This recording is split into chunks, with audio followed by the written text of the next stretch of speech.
If God is loving, then why would he allow suffering?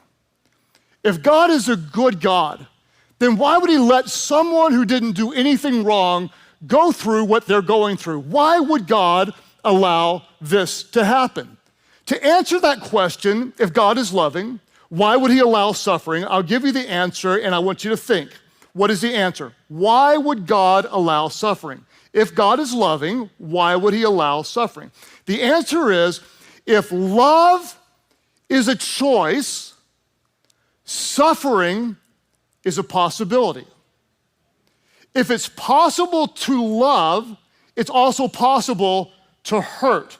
Why? I'll try to explain it logically and scripturally. We have to understand that the only way that love is possible is to have a choice to choose love. The theological term that I learned in seminary, I went for 4 years, so I better use a term somewhere. The theological term is free will. What does free will mean? Free will is simply the ability to choose. In other words, if you have the ability to choose love, you also have the ability to choose hate. If you have the ability to choose what's right, you also have the ability to choose what's wrong. And that's what makes evil and suffering possible. So, why did God give us free will then? And the answer is because that is the only way that love is possible. If he didn't give us the ability to choose, then we couldn't choose to love him.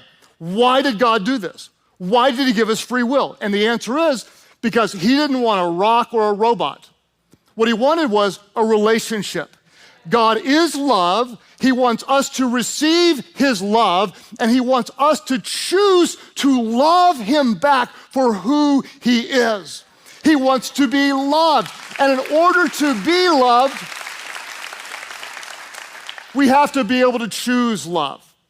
The challenge is this: in order for us to have the freedom to choose love, we also have the freedom to choose evil. And when we choose evil, we choose what the Bible calls sin. And what does sin do? Unfortunately, sin leads to pain and suffering.